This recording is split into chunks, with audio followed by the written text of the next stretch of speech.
My name is Emily, a 27-year-old CEO of a fashion brand. I just started my business and there's so much to do every day. I'm swamped. I have had my share of failures and was often stuck doing unfamiliar tasks, leading to many late nights. But since last year, things have been looking up and the profits have been steadily increasing. I'm married to Samuel, who's 2 years younger than me. We met through work and started dating. With my busy schedule, we rarely had time for dates. Most times, we would just grab dinner after work. One day, about 6 months into our relationship, he said, "I'm sorry, we don't get to see each other much." It's okay, you're busy, but I have an idea. What's that? If we get married, we won't need to make plans to see each other. We'll be together every day. Wait, are you... I want to support you, Emily, for the rest of my life. Marry me. Samuel's sudden proposal took me by surprise. We had only been together for 6 months, and while it was unexpected, I was thrilled. Many, including my mom, thought it was too soon to get married. Mom in particular was against it, but I believed. Samuel is kind. We will make it work. I'll thrive in both my career and personal life. Looking back, I might have been too optimistic. Now that I think about it, I was overthinking it too easily. I can't believe it would end like that. At first, Samuel was incredibly supportive.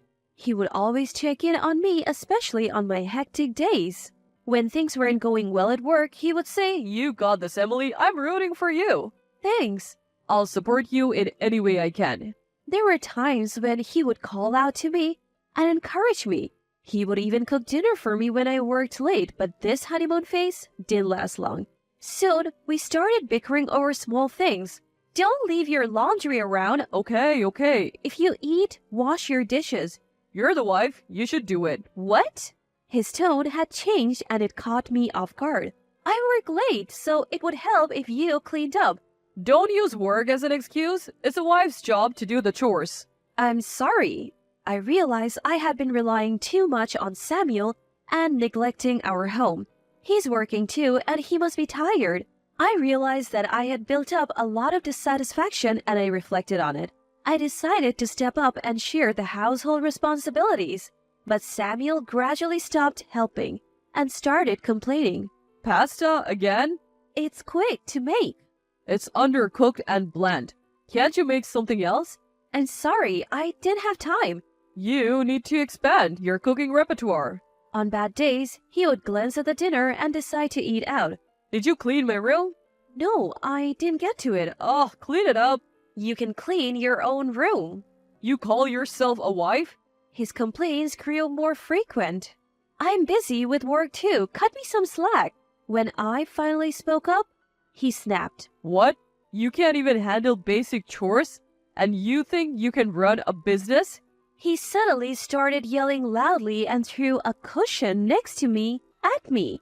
When I got scared and didn't say anything in response, he started to yell at me. You're trying to be bossy and say you're busy just because you're the president, but I'm also working.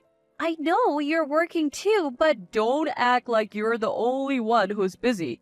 You're not cut out for this. "What?" A woman CEO? That's a joke. You're bound to fail. Haha. "That's mean."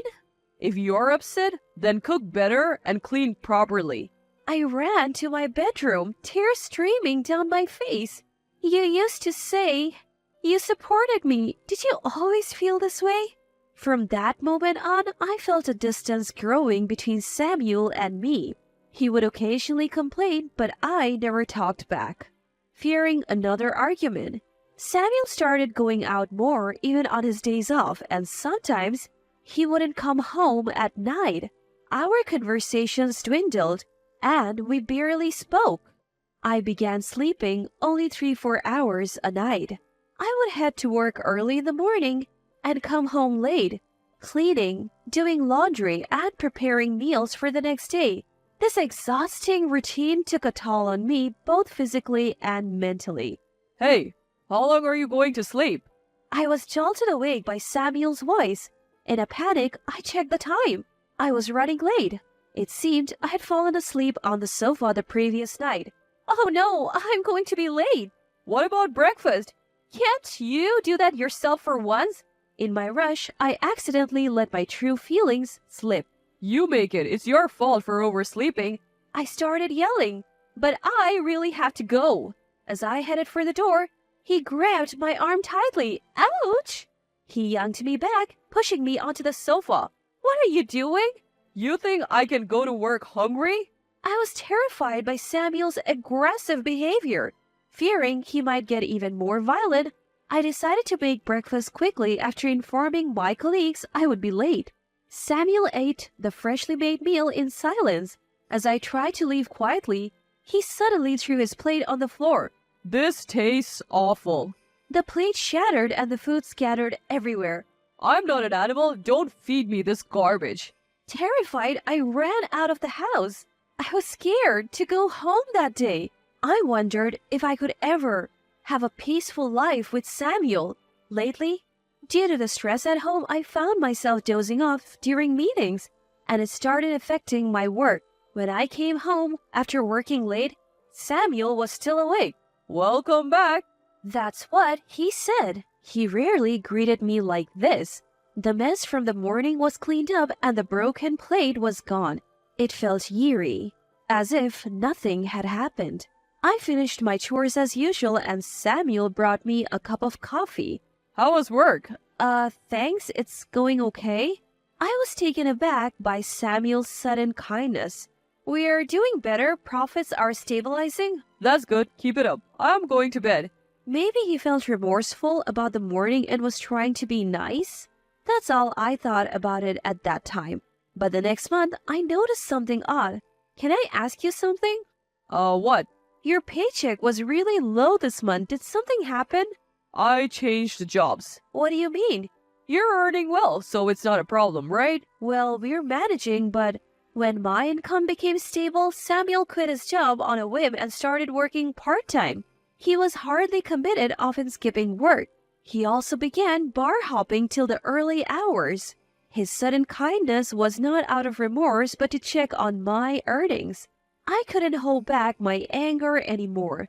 I can't bear to live without working, playing with other people's money and not helping out with the housework. What's your deal? What? You quit your job without discussing it and you're out drinking every night? Isn't that strange? So what? You're the one earning. But you're spending my money on drinks more than our living expenses. Then earn more. Haha. What do you think you're doing? You're so annoying. Are you cheating on me? What? Why would you think that? I can tell, even if you hide it. Do you have any proof? I had a gut feeling something was off, even though I didn't have concrete evidence. For instance, he would come home smelling of perfume or suddenly dress up more stylishly. I might not have proof, but I can sense these things. Is that your woman's intuition? Oh. Yes, stop cheating and get a proper job. Shut up. With that, Samuel slapped me hard across the face. Ouch! I fell backward, landing on my behind. The pain stung and tears welled up in my eyes. Just work and keep your nose out of my business. I was in shock and couldn't move for a while. He continued to shout at me. You probably got cheated on because you're not attractive enough. I couldn't believe Samuel was capable of this. I couldn't confide in anyone about Samuel. My parents had been against our marriage, and I had a weird sense of pride about not showing weakness at work. A few days later, I had to go on a business trip. I decided to go on an inspection tour to a local factory and was away from home for a few days. I felt a little relieved. Thanks to my business trip, I can get closer to Samuel. Recently, due to Samuel, my fatigue was at its peak. During my business trip, I didn't have much to do other than sightseeing, so I was able to return to the hotel early and rest. I got to relax at a spa resort nearby, enjoying delicious meals and felt rejuvenated. I decided that if Samuel ever got violent again, I would divorce him. When I returned from my trip, I noticed the garbage area was overflowing. Did someone move out? Upon closer inspection, I recognized all the items. Wait, these are all mine. I rushed inside and found a woman's jacket. Huh? Why? When I rushed into the house, there was a woman's jacket lying there. I realized he had brought another woman home. You're back already? Haha. Whose jacket is that at the entrance, and why did you throw out my stuff? Just get out of here. Huh. What? He laughed maliciously. Turns out I won the lottery, huh? The lottery? Yeah. I was with you for the money, but I don't need you anymore. Haha. It seemed Samuel had married me for my wealth. With this money, I don't need to be with you. I can live the good life. Haha. The realization that he had been using me all along fueled my anger. You can't even cook. You were the worst wife ever. Huh. Just sign the divorce papers. He threw the papers at me. They already had his name and signature. All I had to do was sign. At that moment, I decided to make him regret deceiving me. I went to my room and found a woman hiding there.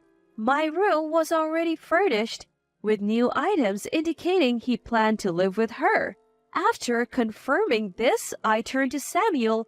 I'll see you in court. I left those words behind and stormed out. I immediately informed both my parents and Samuel's parents about everything. We told you so. I'm sorry, my mom said through tears, and I regretted not listening to her. Samuel's parents apologized profusely. We are so sorry for our foolish son. I'm planning to take legal action. We think that's only fair. Samuel's parents were always so kind to me. It broke my heart to have to share such news with them.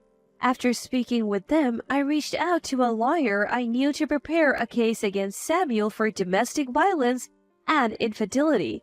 The lawyer whom I met through work was top-notch with a wealth of experience in such cases.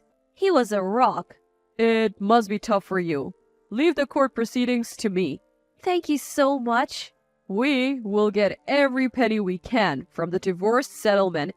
Thanks to him, we won the case and I was awarded substantial amount. No amount of money can truly heal the pain I felt, but it did bring some closure. A while later, I received a call from Samuel, probably after he saw the bill.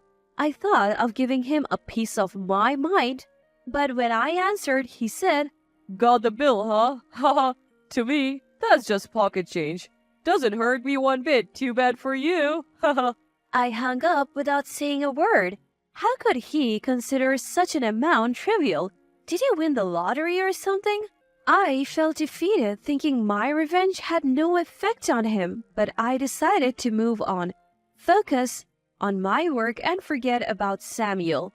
A month later, he called again. I'm sorry, I was wrong. Samuel, suddenly apologetic, caught me off guard. What now? Turns out I misunderstood the lottery results. I didn't win. I couldn't help but laugh. Karma does exist. Oh, you think we can start over? Are you kidding? Work hard and pay the settlement. But how can I? Weren't you the one saying it's just pocket change? I'm sorry, can you reduce the amount? I really can't afford it. No way. I'm really struggling right now. You should have thought of that before. Look at the bill, and you'll see how much pain you caused me. Yeah, I understand, but I can't afford to pay that much money. Can I borrow from the woman I cheated with? She left me when she found out I didn't win the lottery. Sounds like she was just after your money, huh? Well, poor thing. You were just looking for money. She was the worst. You're the one to talk. I finally realized how amazing you are. Please, give me another chance. Likely another lie. It's not. Please, forgive me. No way. Make sure you pay up. Goodbye. Wait, please. After that, he kept calling, but I blocked his number. Seeing karma catch up to Samuel was truly satisfying.